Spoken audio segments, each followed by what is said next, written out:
After seeing John kissing my roommate, I decisively broke up with him. His friends all bet on how long it would take for me to cry and beg for reconciliation. Even John casually placed a bet. I bet she won't last more than a month. The next day, John showed up ostentatiously with my roommate by his side. Little did he know, I had truly moved on from him. For a whole 3 months, I never reached out to him once. When we met again, his brother and I officially announced our relationship. John was completely taken aback. Chapter 1. Club Dinner Notice. As soon as I pushed open the private room door, I saw a glaring scene. John was holding my roommate, Linda, and proudly announcing something with a smile. "John, who is this?" John smirked lazily. "My girlfriend." "Then, what about Elaine?" Only when someone mentioned me did I finally push the door all the way open. All eyes instantly fell on me. John met my gaze calmly, raising an eyebrow slightly. "What does it matter to her? Right now, my official girlfriend is Linda." Less than 24 hours had passed since John and I broke up. Linda blushed appropriately and shyly hid behind John. Almost tangible, sympathetic glances were directed towards me, almost piercing me with their intensity. I didn't know John would be here. "Elaine, why don't you sit down? Are you upset because I'm here?" Linda added fuel to the fire, hitting a nerve with John. He looked at me with interest. "If you can't stand it, you can leave." The club president tried to mediate, but I stopped him. I nodded, tightly holding onto the hand hidden in my pocket, just enough to maintain my composure. I indeed have no reason to stay any longer. It's too chaotic. Ignoring the gazes of everyone around, I turned and left through the door. But just a few steps outside, John caught up with me. He looked at me with amusement, a smirk on his face. "Jealous?" I didn't answer, just struggled to break free from his grip on my hand. John pressed me against the wall. His fingertips grazed my eyelids. "Are you almost in tears from feeling so uncomfortable?" I finally found an opening and struggled out. Looking past his shoulder, I saw Linda, who looked pale behind him.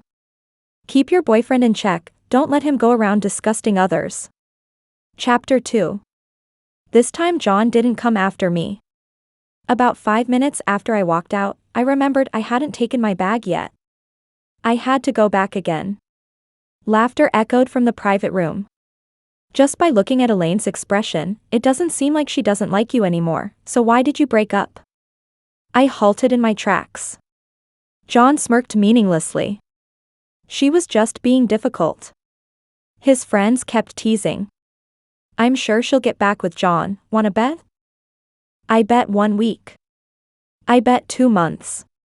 John's nonchalant tone was particularly clear at that moment. "I bet she won't last more than a month." I was pinned in place, like an item up for auction. My hands felt weak, unable to push open that door. The next moment, a mocking voice sounded in my ear. "Coward." As I turned around, the guy behind me pushed open the door. It was Marcus. Also John's best friend.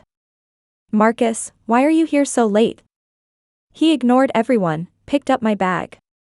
Before I could even process what was happening, he took my hand and led me out of the scene. Chapter 3. Thank you. I rarely spoke so politely to Marcus. Since I got together with John, he always seemed to have a subtle animosity towards me.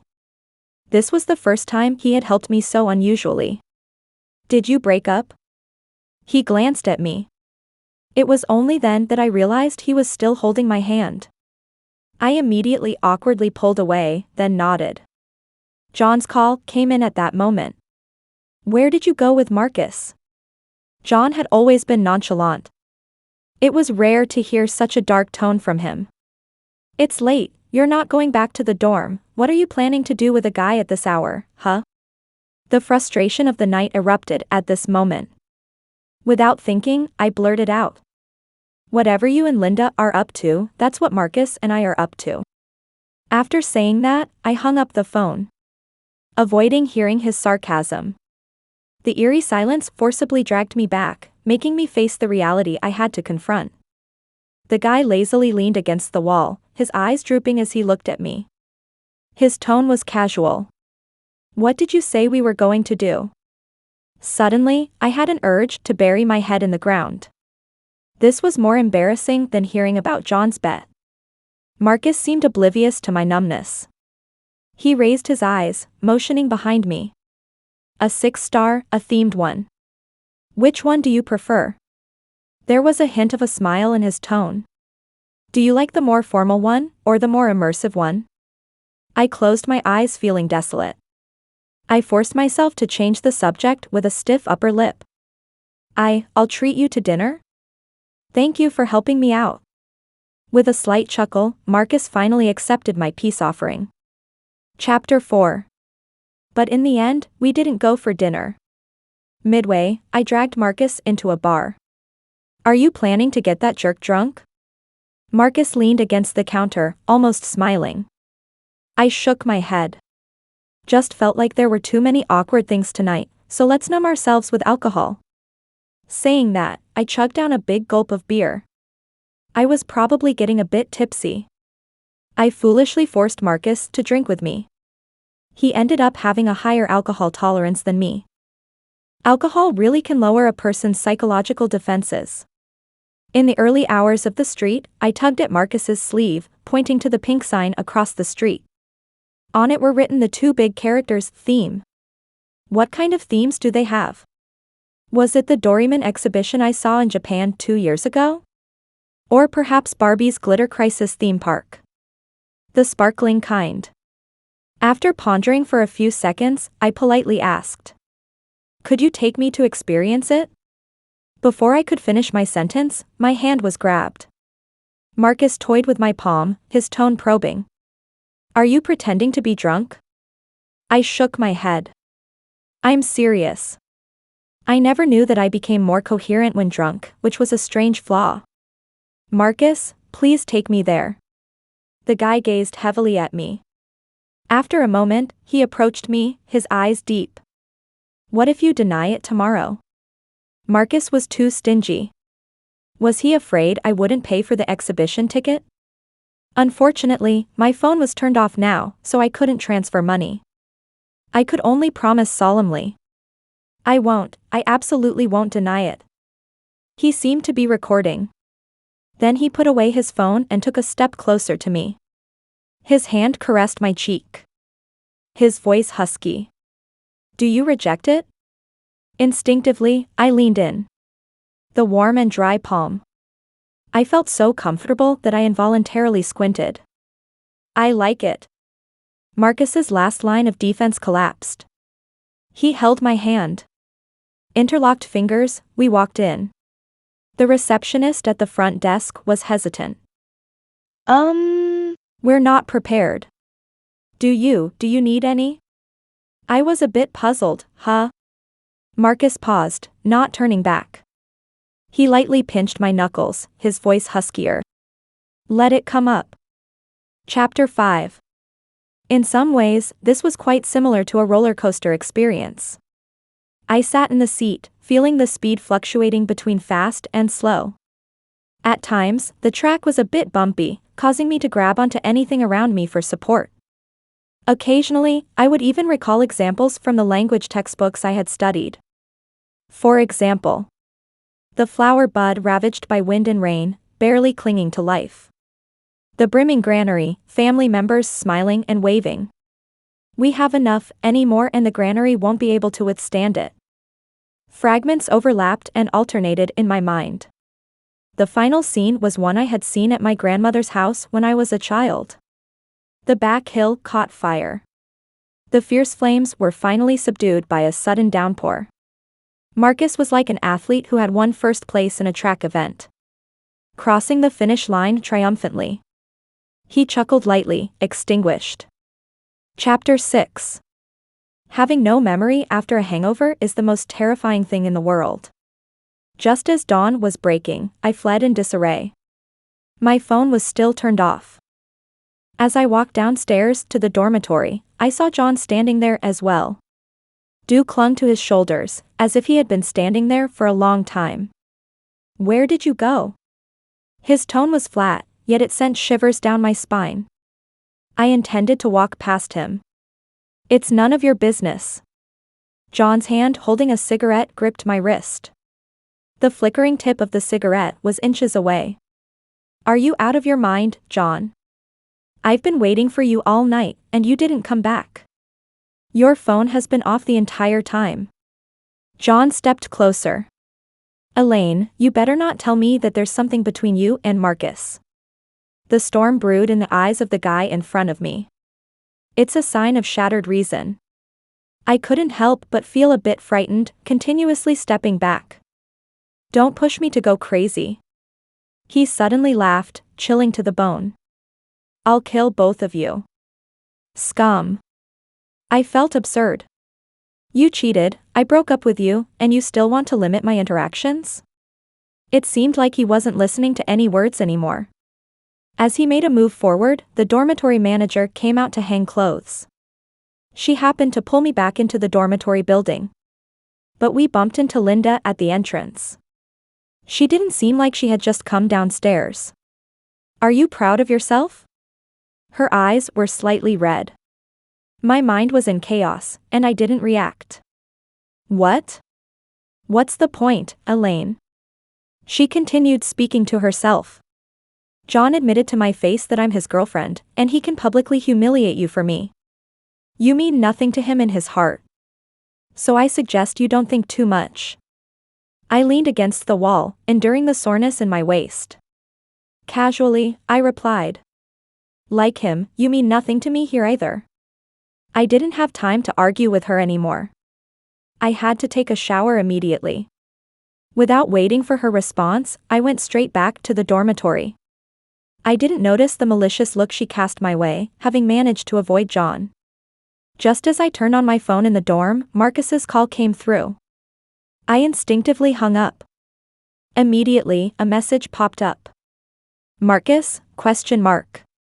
Trembling, I held the phone, at a loss. After 2 more seconds. Marcus, Elaine, you're good. I suddenly had a premonition that I was done for. Indeed, that night when I came out of the library, Marcus was waiting at the door. He was smoking, giving me a smirk. Elaine, come here. Settle the score. The temperature dropped abruptly tonight. But colder than the evening breeze was Marcus's voice. Chapter 7. I really don't need you to take responsibility. I took a deep breath and assured Marcus, who I had just pulled into a secluded corner. After all, it was all an accident. He scoffed coldly, slowly unbuttoning his shirt. My composure was gradually crumbling. There won't be a second time. I was a bit anxious, quietly reminding him. And this is outside. Marcus glanced at me meaninglessly. Then he pointed to the red mark on his collarbone. I said I need to take responsibility for you? Elaine, I'm here to make you take responsibility. The red mark on his collarbone was clearly visible. Marcus, feeling that I wasn't embarrassed enough, continued to pressure me. I'm a first-timer. Who isn't? Why are you so despicable? I closed my eyes, trying hard to digest the fact of being accused of being despicable by a man. Upon opening my eyes, Marcus conservatively buttoned the top button. He looked at me coldly and apologized cautiously. I'm sorry. How do you want me to take responsibility? I couldn't help but sigh. I just feel that I don't like you, and you don't like me. There's really no need to be tied together because of this. I don't know which word triggered Marcus. He stared at me without blinking. His unflinching gaze made me a bit numb before he spoke in a subdued tone. As you wish. With those 2 words, he stood up straight and walked past me. Under the night sky, the silhouette of the boy exuded a hint of loneliness. A tinge of guilt washed over me uncontrollably. Chapter 8. After that, Marcus and I returned to being strangers.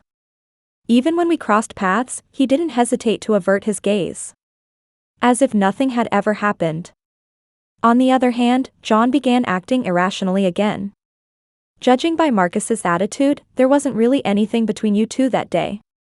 He played with his lighter, lounging carelessly against the back of the chair. Elaine, he looks down on you with his high standards. Within the range of choices available to you, I am your best option. I looked at John, who shouldn't have been in this class, feeling annoyed. So what? Is that your reason to cheat without any restraint? John tossed away the lighter in his hand, somewhat impatient. Just because you kissed her, you want to break up with me? Don't you think you're overreacting? I nodded and questioned him back, following his logic. So, if we reconcile now, can I also casually kiss someone else? The next second, I heard the sound of a book slamming on the table beside me. John warned in a low voice. You can try. This was an elective class, with many students buried in their phones, paying no attention to our inconspicuous corner.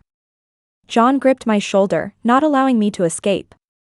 His gaze fell on the lower half of my face. Casually kiss someone else? Elaine, how could you be so despicable? He gripped my shoulder painfully. Before I could respond, John's actions drew the teacher's attention. What are you two doing? John gave me a stern look. Then he let go of me, throwing me back so that I hit the limestone wall with my back. Fearlessly, John stood up and smiled at the teacher. Sorry, teacher, wrong classroom. He then pushed his chair away and walked out. The disruption in that class didn't end there. After class, I realized that Linda was also in that same lecture. Due to the crowded classroom, I hadn't noticed her presence throughout the entire session. Unusually, she didn't stir up any trouble again. As she passed by me, she sneered mockingly. Elaine, being unclear with John like this. What's the difference between you and a mistress? My attention was drawn to the hand she had behind her back. Linda seemed guilty, walking faster. I still managed to see. It was just her phone. But why hide a phone? Chapter 9. I discovered Linda's motives that day while I was working a part-time job.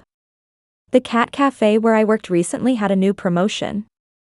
The boss asked us to stand near the entrance and distribute flyers. Coincidentally, I mistakenly handed one to Marcus.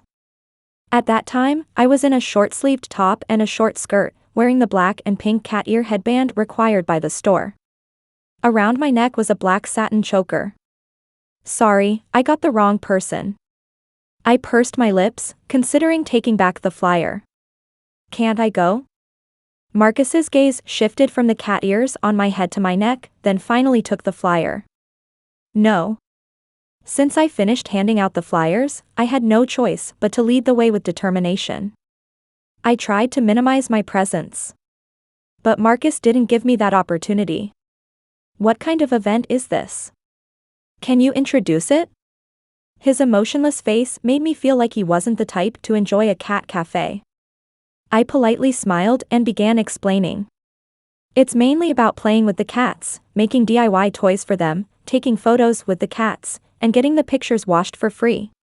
You can experience it yourself first, or bring friends to do some crafts. Marcus paused at my words. He turned his head to look at me, his eyes deep and unreadable. It was confusing. But I just want to do it with you. It felt like a mushroom cloud exploded in my brain. I stared blankly at Marcus, my face quickly heating up. Marcus, in a rare move, slightly smirked, lifting his hand to lightly adjust my cat ear headband. Casually, he said. What, does your cat cafe not offer crafting services? I blinked rapidly, snapping back to reality. They do.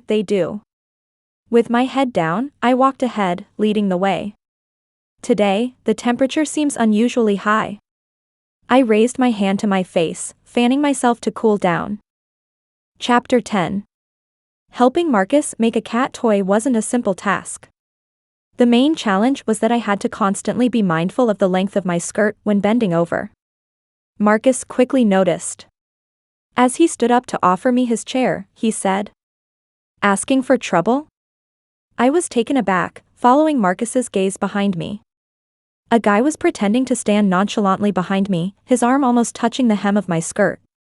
What's going on? He looked inexplicably puzzled. Clicking his tongue, he said, I didn't even touch it, it's just a bit close, right? Marcus chuckled and nodded. While he turned around to look for something, he casually replied to the guy. You're right.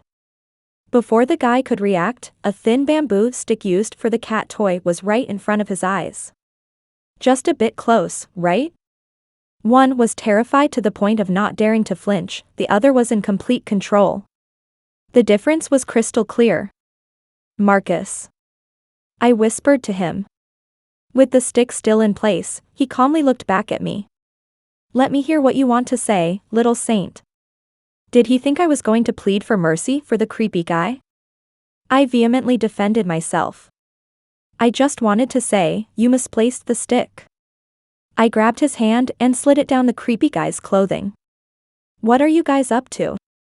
I only let go when I reached a certain crucial area. Satisfied, I nodded. Poke here. Marcus chuckled softly and said leisurely, all right. He casually moved it forward. Hiss. Don't. The creepy guy had a wall behind him, nowhere to escape. I'm sorry, bro, but I really didn't touch your girlfriend. Mistaken for a girlfriend. This awkward and out-of-place scene unfolded. I opened my mouth to speak but was interrupted by Marcus. Casually twirling the stick, he finally withdrew it. I know. Did you think I was just going to warn you with a few words? The creepy guy forced a couple of awkward smiles and quickly turned to leave. Just as I was about to breathe a sigh of relief and thank him, Marcus went straight to another spot. Take it out. I followed and only then realized it was Linda, wearing a mask and a baseball cap, covering almost half of her face. Linda kept her head down without moving. Impatiently, Marcus tapped the table in front of her with his finger. Take it out yourself, or should I help you? Linda tightly held her chest, seemingly hiding something there. I'm a girl, do you want me to publicly accuse you of harassment? Marcus scoffed coldly. I don't care if you're a guy or a girl. As he was about to take action, Linda still stubbornly refused to move. In the end, I snatched it out of her arms. A cell phone. I was just filming cats, don't make a big deal out of it. Marcus pointed to the surveillance at the door, remaining calm and composed. You've been recording for at least 10 minutes. But in this direction, there are only occasional cats passing by. I looked at the phone and then at Linda, who was starting to panic. I couldn't help but think about her recent strange behavior in the dorm. Besides listening to music loudly and calling John, she was always wandering around with her phone. Most of the time, she would pass by me absent-mindedly. Realizing this, I pulled Marcus away a bit. Facing Linda alone. Either you unlock it yourself, or I'll call the police.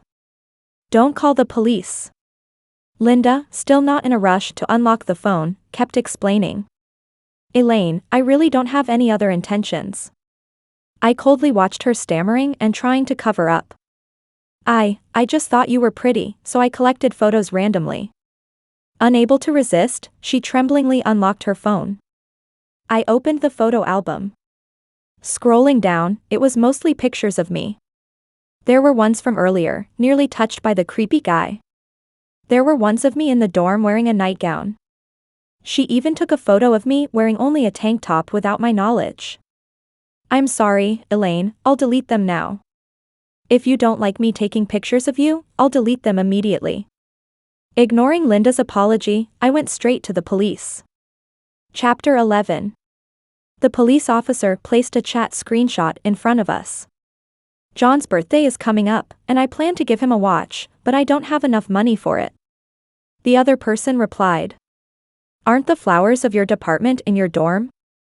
You can take photos of her and sell them, easy money without much effort. Linda, even though I think she looks average, I'll take your suggestion. The policewoman immediately added. Don't worry, luckily she hasn't had the chance to spread the photos yet. I didn't feel relieved. Just endless fear afterwards. Suppressing my anger with reason. I walked towards Linda step by step, raised my hand, and slapped her. Besides belittling me, you also used my photos to make money. Linda, is it fun to be double dealing? It was at this moment that John walked in.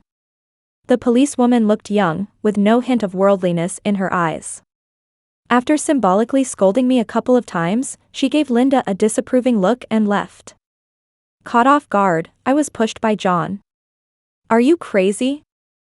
I almost fell but was luckily supported by Marcus in time. "John, first handle your girlfriend." He handed me the phone. "Photos are all deleted, see if there are any left." As Marcus informed John of everything that happened, I carefully checked Linda's phone again. Marcus had deleted everything neatly. I tossed the phone back to Linda. Throughout this process, she inexplicably kept staring at me. After Linda paid the fine, we left the police station together. She suddenly stopped in front of me, blocking my way. "Wait." Her gaze shifted back and forth between me and Marcus. "There's a photo in the phone of Elaine's back wearing only a tank top, not even capturing her face." It's hard for a normal person to tell it's Elaine, but Marcus immediately deleted the photo. The atmosphere subtly changed with her words. "I can't think of any other reason except that he has seen Elaine wearing this tank top before." Linda suddenly chuckled. "But I'm curious, in what situation did he see her in such close-fitting clothes?" John immediately understood, his icy gaze turning towards me. His voice was chilling, as if a ghost had crawled out of hell, making me shiver. "Explain." Out of the corner of my eye, I noticed Marcus getting ready to stand in front of me again. It seemed like he always positioned himself in front of me first during moments of crisis. A thought crossed my mind. Maybe Marcus wasn't just standing up for me out of a sense of responsibility. "There's nothing to explain." This time I spoke before Marcus could. Linda suddenly realized with an "oh." "After Marcus took you away that day, you didn't return to the dorm all night, right? What happened?" John's fist was clenched tightly, making a cracking sound. "Yeah." My calmness made Marcus turn to look at me. "But what does that have to do with you? It seems like it doesn't concern either of you, right?" The coldness emanating from John froze the entire atmosphere. "Elaine, you're really asking for trouble." As he approached me, Marcus raised his hand to stop him. "I advise you not to be so trigger-happy." "Marcus." John growled low. "You know Elaine is my girlfriend, and you touched her. Are you still my brother?" "Girlfriend?" Marcus calmly reminded him. "It seems like she hasn't had anything to do with you for a while now." Seeing John turning his anger towards Marcus, I quickly stood in front of Marcus. "It was me, Marcus. I was drunk and forced him." The dead silence in the atmosphere. Marcus was dumbfounded. It seemed like my words had caught him off guard. Chapter 12. Before the three of us could digest the subject-object relationship in my sentence, the ride I called arrived. I took a deep breath and quickly pulled Marcus into the car. "John seems to have some mental issues, let's keep our distance from him for now." Marcus glanced at our tightly held hands. "All right." I immediately let go. "Sorry, I got you involved even though it had nothing to do with you. I had just bought that piece of clothing a couple of days ago." Marcus probably deleted it on a whim. Resting his hand on the window frame, Marcus spoke in a calm tone. "It looked similar to what you wore that day, I thought it was the same." I was forced to delve into memories. I had to respond casually. "Is that so?" "I don't remember." Marcus lacked insight. He didn't pick up on my urgent desire to change the subject and continued speaking nonchalantly. I remember all the details from that day." I looked out the window, assessing the speed of the car. I had the impulse to jump out. As if sensing my unease, Marcus glanced at me again. After all, it was my first time. Ah. I lit up my phone. "It's quite late now, the dorm will be closing soon. Driver, could you please hurry?" I distanced myself from Marcus while speaking, moving to the far end. Marcus lightly mocked my poor and awkward attempt at changing the subject. But thankfully, he finally let go of the issue. To thank Marcus for his gallantry that day, I decided to invite him to a cat cafe as many times as he wanted. He had the admirable virtue of not refusing. He agreed promptly. Chapter 13. Just as I arrived downstairs at the dorm, I received a call from an unknown number. Elaine. After I blocked him, John changed his number. He took a deep breath, as if trying hard to endure. I believe it was an accident caused by you drinking too much. As long as you promise not to have any contact with Marcus again. He paused, as if he had made a significant concession. I can forgive you, and I'll pretend you never mentioned breaking up. I thought John was a lunatic with no moral compass. If you can't understand simple words, just go die. I was about to hang up the phone. Elaine. Linda and I are at the hotel. As long as you say you're not willing, nothing will happen tonight. I simply responded. I wish you both happiness. I immediately hung up and added the number to my block list. Standing in place, I suddenly thought of that bet. A month had already passed. John had lost. Not only had I not contacted John proactively in this past month. My mind was filled with thoughts of another person. Marcus. The sarcastic Marcus. The deliberately unfamiliar Marcus. The lonely Marcus after being rejected. And the Marcus who kissed me after being satisfied. I think my feelings towards him are teetering on the edge of liking. But having a fondness for him doesn't mean I can use that night to tie Marcus to me. Without confirming his true intentions, I dare not easily attempt anything. I don't want to encounter a second John. Chapter 14. The cat cafe event lasted a long time. I had to wear my work uniform and cat ears every day during my shift, facing Marcus. Marcus, can you try to do it yourself? I sighed, contemplating the various facets of life. I can't keep teaching you all the time, I still need to hand out flyers and do other work. Marcus casually squeezed the cotton ball in his hand and then tossed it to me. Picking up my phone, I went to the front desk to find the boss. When I came back, he took the cotton ball back from my hand. Your boss said that whenever I come, you can put down your work to teach me. Why? I sat in a small chair, looking up at him. Marcus hooked my cat ear headband again. I got a membership card. Marcus generously loaded 10,000 into the card. The boss looked at Marcus as if he was seeing a deity.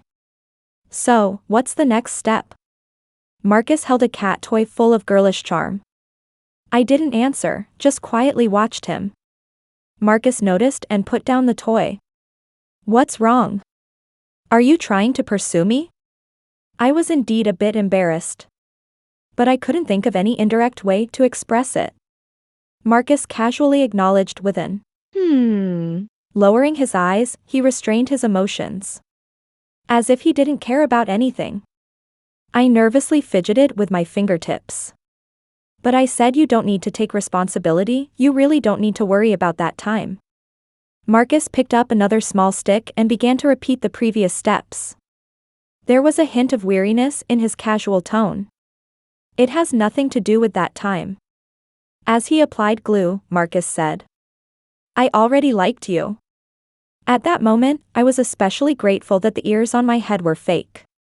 Otherwise, with a cat's personality, my ears would definitely perk up and turn pink.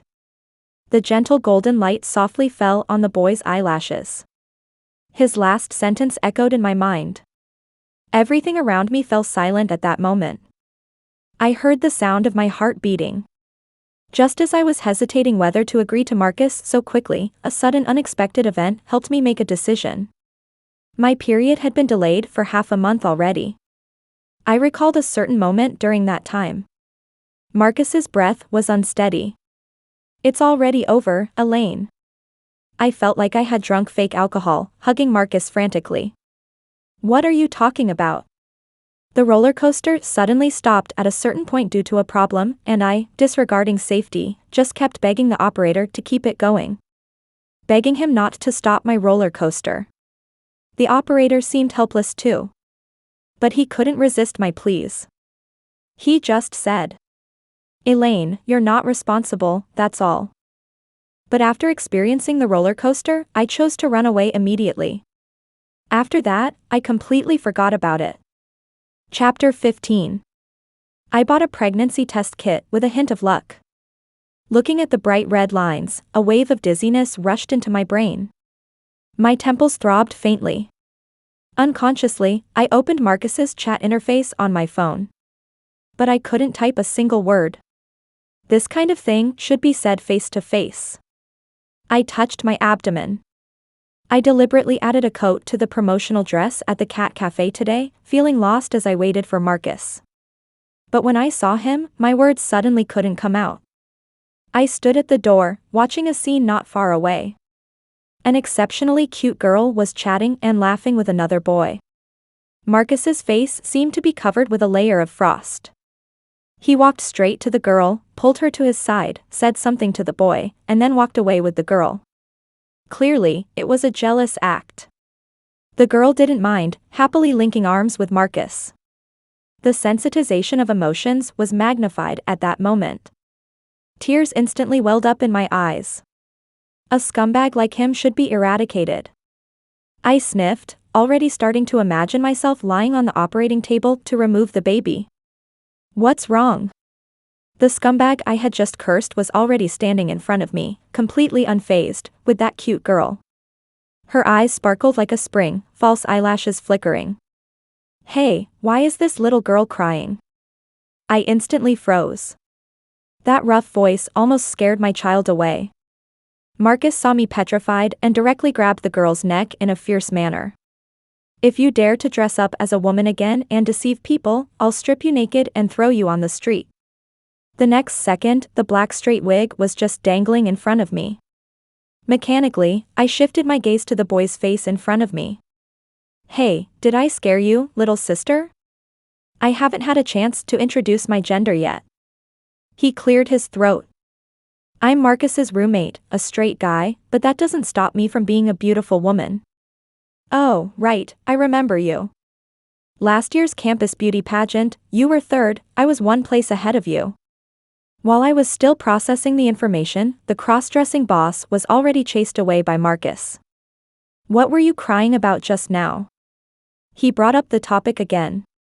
In my mind, fantasies of Marcus proposing for the child and me getting rid of the baby alone kept alternating. In a state of confusion, I extracted the common elements from these two scenes. I'm pregnant. I blurted out to Marcus in a daze. In the end, neither of the two scenarios I had imagined actually happened. Marcus drove me to get checked. The results were inconclusive. I had encountered a faulty pregnancy test. The doctor kindly reassured me. It's okay, young lady, you're still young, there are many chances of getting pregnant. I didn't know what to say. Chapter 16. A photo of Marcus and me coming out of the obstetrics clinic was anonymously posted on the school forum. When a friend told me about it, I instinctively thought I would become the target of public scorn. But when I clicked on the post, I realized that the poster was intentionally or unintentionally guiding everyone to believe that Marcus was completely at fault. Oh, this is Marcus, is it really necessary to target him like this? People don't like him, but does that mean it's rape? Don't be too obsessed with handsome guys upstairs, just because he looks good doesn't mean he can't be a jerk. Do all girls have to like him and be chased by him? I suspect he's taking girls to forcibly abort. This post had been fermenting for hours. There was no way Marcus hadn't seen it. I knew where he had no defense. So, I registered an account with my real name and immediately reposted that post. My boyfriend accompanied me for a routine checkup.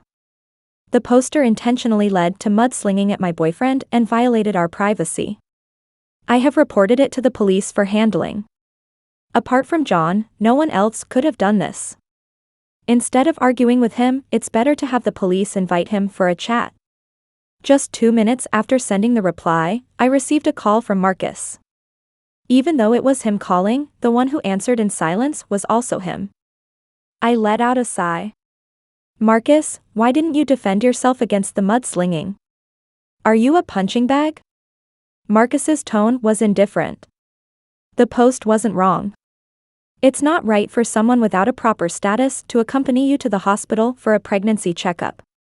It's normal to be criticized. Facing his stubbornness, I felt somewhat helpless. Haven't you seen the post I made? I've thought about it, I still want to take responsibility for you.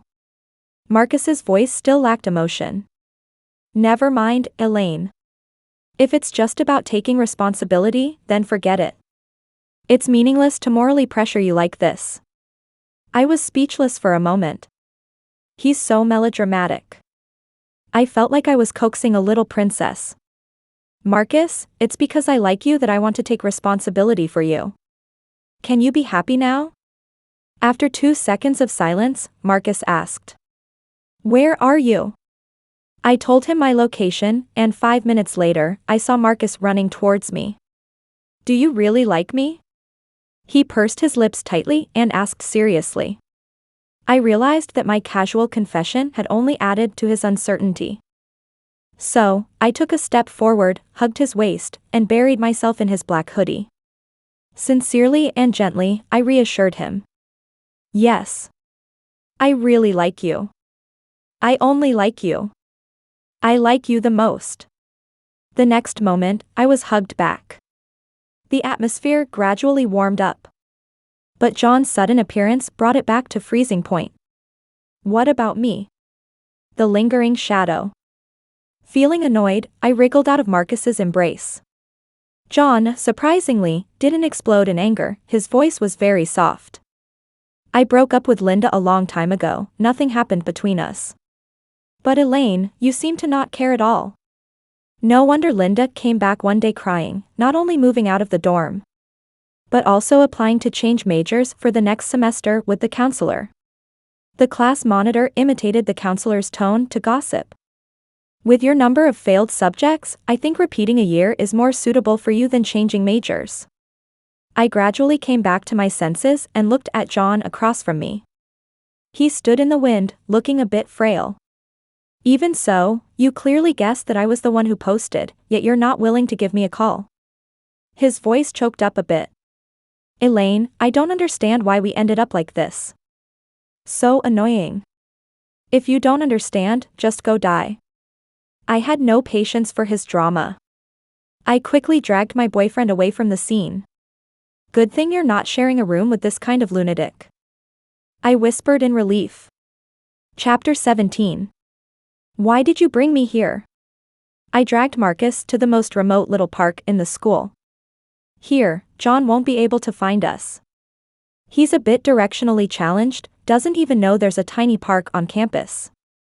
Marcus's eyes held a smile, his low voice particularly ambiguous at this moment. If he can't find us, then what? What do you want to do? I couldn't bear his intense gaze. I chose to throw myself into his arms again. I didn't get enough hugs earlier. Saying that, I rubbed against his hoodie again, inhaling the crisp scent. Let's hug a little longer. Marcus gently stroked the back of my head, absent-mindedly playing with my hair. His tone was languid. Just hugs? I lifted my head from his embrace. Are you thinking of kissing me? Marcus calmly nodded. I hesitated a bit. What if someone sees us? Marcus held onto my waist and turned me in a different direction. They won't. There are hardly any people passing by here. I stood on my tiptoes and kissed him. Your turn to kiss me, Marcus. He chuckled and rubbed my ear, then leaned in for a kiss. I followed his lead, accepting his kiss. The compatibility unexpectedly high. But our compatibility wasn't limited to just that. One day, Marcus and I went out for the whole day.